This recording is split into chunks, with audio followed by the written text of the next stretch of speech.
Welcome back to Miss English, the podcast that helps you speak real, natural, advanced English with confidence. I'm Sarah.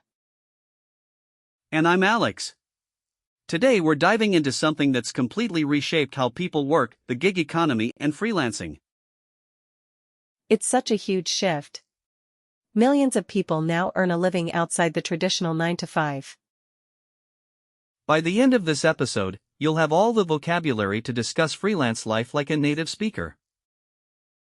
Let's get into it. So Sarah, would you ever trade a steady job for the gig economy? Honestly, I already have, in a way. I do freelance writing on the side. That's basically a side hustle then, right? Extra income alongside your main work. Exactly. It started small, but it's grown into something much bigger than I expected.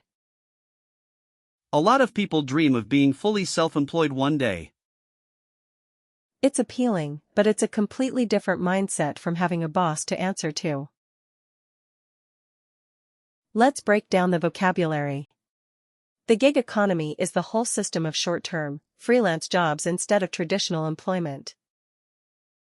And a freelancer is someone who works for themselves, taking on jobs from different clients rather than one employer. Some people start with just a side hustle before going all in. Once it's your only income, you're properly self-employed, responsible for everything yourself. Some freelancers even become digital nomads, working remotely while traveling the world. That lifestyle looks glamorous online, but it takes real discipline to pull off. One tip that really helped me was to niche down instead of trying to please everyone. Definitely. Clients trust specialists more than generalists.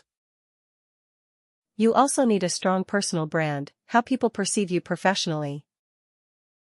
And a solid portfolio to back it up, showing off your best work. Without those two things, it's really hard to stand out. Okay, let's talk about the less glamorous side, the actual client work. Ideally, you land a retainer, where a client pays you a fixed fee every month for ongoing work. That's the dream. Way more stable than chasing one-off projects. Each project has its deliverables, the specific work you've promised to hand over. And you have to watch out for scope creep, when the project quietly grows bigger than what you agreed. Oh, scope creep is brutal.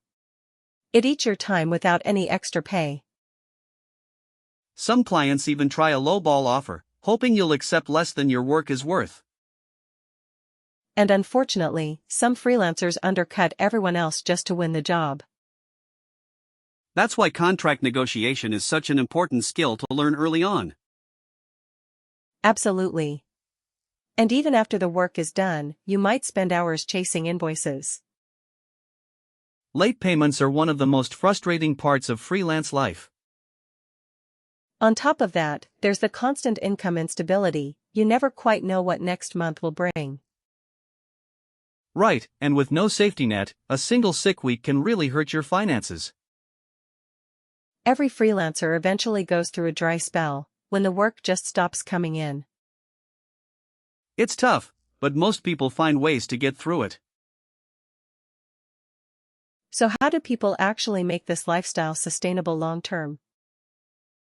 The smartest freelancers diversify their income streams instead of relying on one client.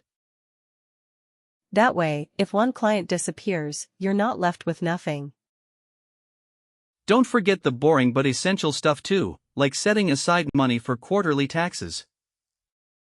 So true, nobody warns you how much admin comes with being your own boss.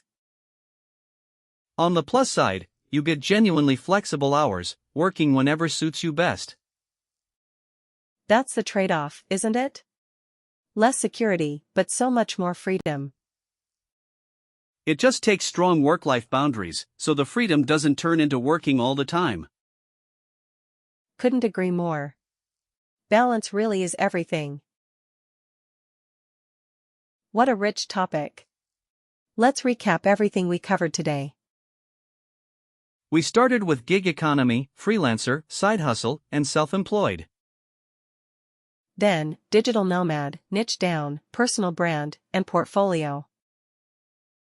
After that, retainer, deliverable, scope creep, and lowball offer.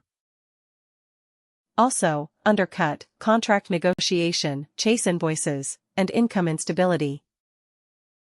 Then, no safety net, dry spell, and diversify income streams. And finally, quarterly taxes, flexible hours, and work-life boundaries.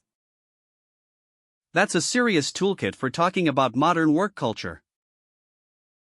The more you practice these words, the more naturally they'll come out in real conversations. And that's exactly what builds true fluency. Thank you so much for watching episode 36 of Miss English. If this episode helped you understand the world of freelancing, please subscribe and share it with a friend. New episodes every week. Until next time, keep learning, keep speaking, and keep growing. Bye for now, everyone. See you in the next episode of Miss English.